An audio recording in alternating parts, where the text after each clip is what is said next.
Oi, ainda falando sobre conflitos, eu quero recordar rapidamente o que se tem por aí sobre esse assunto e que temos conversado. Conflito não é bom nem ruim, ele decorre de uma necessidade de uma escolha entre coisas aparentemente antagônicas ou possivelmente antagônicas. E o que está em jogo quando se fala de conflito é a atitude que nós temos diante dele, diante desses antagonismos, diante dessas necessidades de escolha. Por outro lado, a gente tem alguns princípios que, se seguidos, minoram essa coisa que às vezes a gente não consegue lidar com ela, chamado conflito, né? E assim, recordando, né?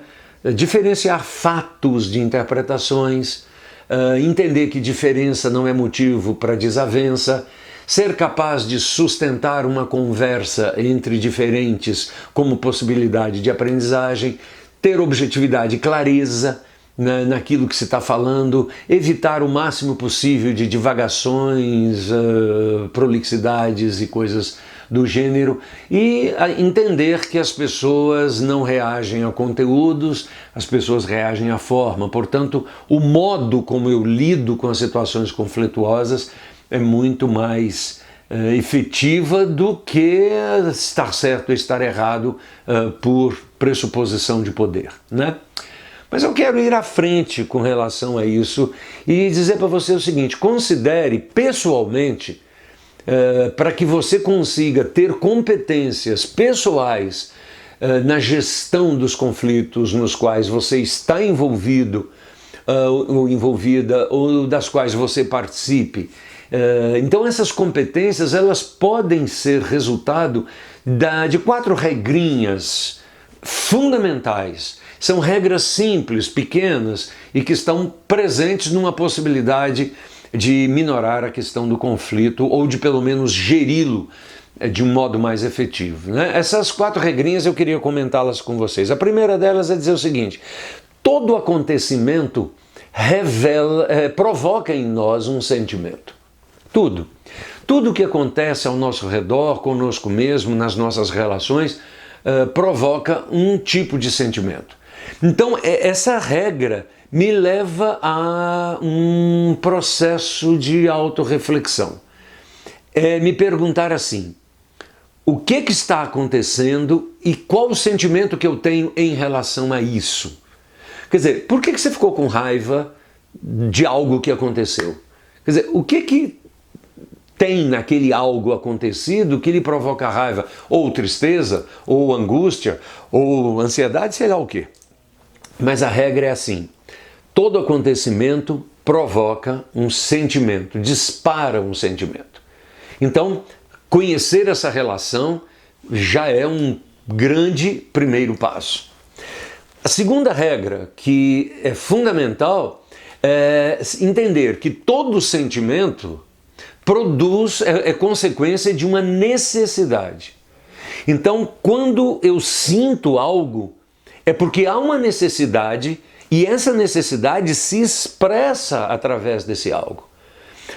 Eu tenho encontrado pessoas muitas vezes irritadas e que se irritam com certa facilidade, não por causa do fato que elas aludem ter sido o gerador da sua ira, da sua raiva, qualquer coisa que valha, mas o fato de que aquele fato revelou que a situação não foi acolhedora, que ela não se sentiu reconhecida, não se sentiu valorizada.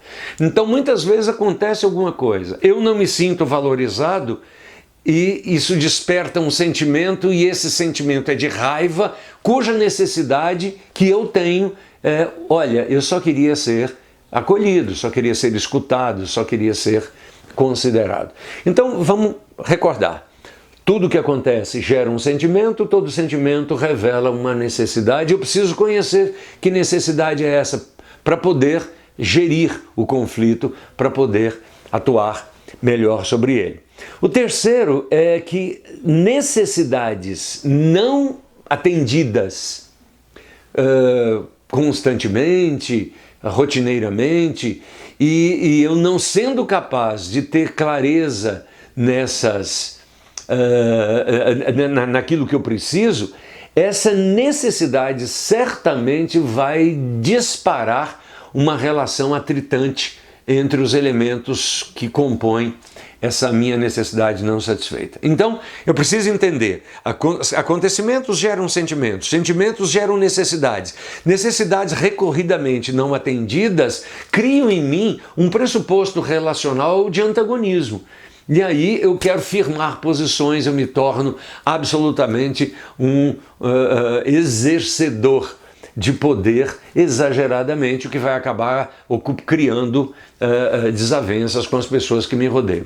E por último, se eu tenho agora um acontecimento que gera um sentimento que provoca uma necessidade, e eu tenho agora a clareza de que essa necessidade precisa ser satisfeita, eu sou capaz de estabelecer na minha relação com você, ou na relação conflituosa a qual eu estou vivendo, um pedido claro e objetivo. Então, esse pedido claro e objetivo, ao ser dito e ao ser escutado pelo outro, minora, minimiza e gerencia a minha relação de conflito. O problema é que você pode dizer o seguinte: olha, mas nem sempre as pessoas escutam. E é verdade. Por isso, nem todo a gente não consegue viver num mundo sem conflito, a gente consegue minorá-lo, né? Vão haver situações que eu simplesmente não consigo. E aí a gente precisa entender que esses princípios que estamos utilizando não estão na categoria das ciências exatas, mas na categoria das ciências humanas, e aí é mais um desafio que eu tenho de aprender a conviver com aquela situação, né? E aí, então veja, se eu tenho conhecimento de que acontecimentos geram sentimentos, sentimentos geram necessidades, necessidades recorridamente não atendidas geram conflitos, e eu sou capaz de fazer um pedido claro para atenuar essa situação, se esse pedido ele é escutado, eu crio agora protocolos de conduta. E os protocolos de conduta são acordos que eu faço que minoram, reduzem, gerenciam de forma eficaz essa questão dos conflitos. Agora, se eu não sou capaz de fazer um pedido claro, ou se o meu pedido não é escutado, eu preciso voltar a estudar uma outra estratégia de abordagem, de tal modo que fique claro para os interlocutores a minha posição diante daquele fato. Agora, olha só que bacana, ter a sua posição declarada não é elemento obrigatório de concordância do outro. Então a gente precisa, maturamente falando, conviver com a possibilidade de não sermos atendidos. Então, uma das formas de resolver conflito também é a maturidade que eu tenho de conviver com a frustração e de administrá-la de forma pessoal, gerando aprendizagem e crescimento. São algumas regrinhas que minoram, ajudam, facilitam a gestão do conflito ou da situação conflituosa na qual você esteja envolvido. Espero que você tenha gostado. Um beijo.